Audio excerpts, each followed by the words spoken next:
Those of y'all that have been listening to my podcast following the Josh Duggar trial, thank you, thank you, thank you. Those of y'all that have been listening to the podcast or just keep up with the Josh Duggar trial in general know that Josh Duggar's sentencing hearing is swiftly approaching us. We have 12 days until Josh Duggar's sentencing hearing. Now, that being said, there are new filings coming in for the Josh Duggar case, and I'm going over those both on my podcast as well as on other forms of social media like YouTube. And one thing that I wanted to cover over were some of the letters that were submitted on behalf of Josh telling Judge Brooks why they think that he should go with a more lenient sentencing. And the interesting thing about this is these letters, that's a normal thing that's done. However, they are typically attached to the PSR, pre-sentencing report, and therefore they are under seal.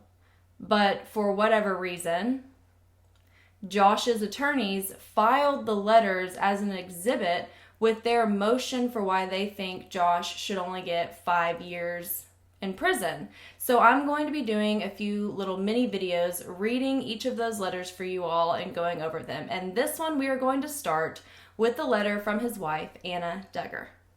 Your Honor, I am writing regarding my husband, Joshua Duggar, who will come before you for sentencing. As his spouse of more than 13 years, thank you for taking the time to allow me to share about the man I know and love. Joshua and I met nearly 16 years ago. As our friendship grew over the next 2 years, I saw what I know to be even more true today, that Joshua is considerate, respectful, quick to forgive, patient, and genuinely the kindest person I know. We were happily married on September 26, 2008. During our first few years of marriage, Joshua and I enjoyed working together at our used car lot in Springdale. There, I admired my husband's diligence in his work and also his perspective. That people are more important than a quick sale. Joshua would often spend hours out of his day chatting with and listening to various homeless people who would pass by on the sidewalk, and many of our customers also became our friends. It didn't matter who you were or where you came from, Joshua cared for each person because they are created in the image of God. And that is what determines their value, not social status. Joshua has worked hard to provide for me and our now 7 children, but the happiest part of the day by far is when Daddy comes home from work and his cheerful voice fills the house. Hey guys, how's it going? What did you learn about in school today? Are usually the conversation starters in between greeting each of our children. Joshua is an engaged dad who gladly throws a football with his sons, listens to our daughters play a new song they have learned on the piano, helps answer homework questions, or lends a hand sweeping up spilled crackers. He is kind, loving, supportive, and a caring father and husband, his primary focus in life. My children and I rely on Josh for financial, emotional, and physical support. Many others depend on Joshua too. Joshua is a man who frequently volunteers his time, service, and resources, striving to contribute to our community and people in need. 4 years ago, one of our good friends, Clark Wilson, passed away from cancer at the age of 57. Joshua took it upon himself to financially support his widow, Denise, and the children they still have living at home. For the past 4 years, Joshua has quietly and faithfully made significant financial contributions to meet their needs. This was not because we have excess income, but because Joshua has a compassionate heart and he is willing to make personal sacrifices for the benefit of others. Joshua embodies the quote from Ronald Reagan, "There is no limit to the amount of good you can do if you don't care who gets the credit." Joshua is quick to step in and do whatever he can to be a team builder and help others accomplish their goals without ever needing to receive recognition or praise. Joshua sees the best in people and is willing to walk alongside them to help make their dreams a reality. Several years ago, a man named Tommy stopped by the car lot. It was shortly after a snowfall. Tommy was looking for work and asked if he could earn some extra cash by doing a quick wash on each of our cars on the lot.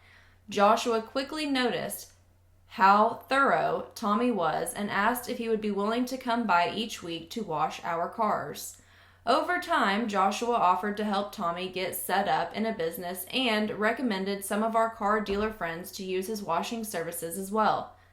Before long, with Joshua's help, Tommy was able to purchase a truck and some equipment of his own. Tommy hired a few employees and was soon running a successful small business. It felt good knowing my husband saw something in Tommy and that he had inspired and enabled him to go for the opportunity to better provide for his family as a small business owner. We continued to use Tommy's washing services for many years. Thank you, Your Honor, for taking these thoughts into consideration. Joshua is surrounded by people who will encourage him to continue to become the best man, father, and employer he can be.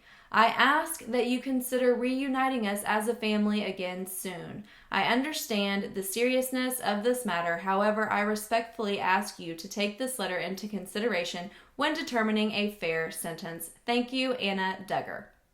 So my first initial reaction is, who's going to sweep up the crackers when he goes to prison? But in all seriousness, let's go over some of my thoughts on this letter. With these types of letters, you're supposed to announce who you are, give a background on who you are and how you know this person, and why you're writing on their behalf. So she checks all the boxes on that.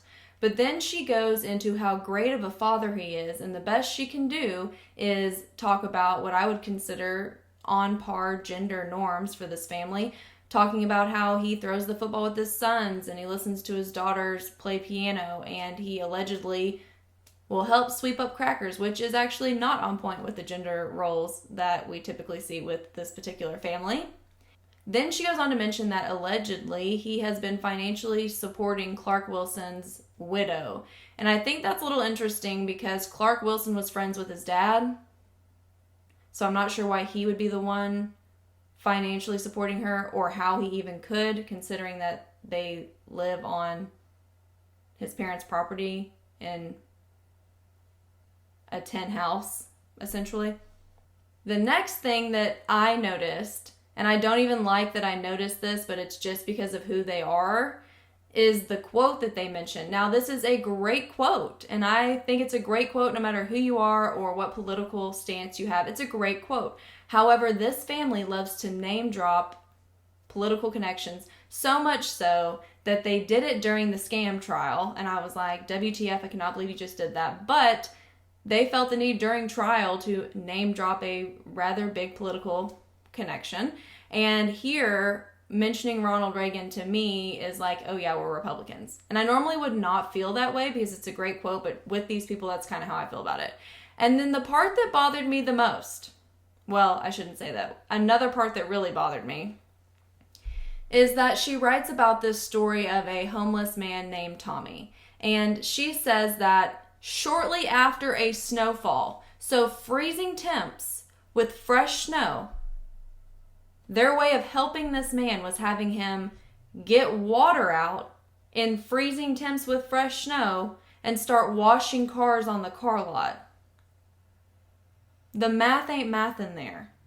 That makes zero sense, but okay. She also said, my children and I rely on Joshua for financial, emotional, and physical support. My children and I rely on Joshua for financial, emotional, and physical support. What? Physical support, by definition, is when someone is assisting someone with a disability. It's when someone is helping someone perform activities or helps them with their daily living situation in a capacity of assistance, because that person that is getting physical support from the other person is typically suffering from some type of physical disability where they need assistance throughout their daily lives. So I'm not sure what she means by physical support, but I digress.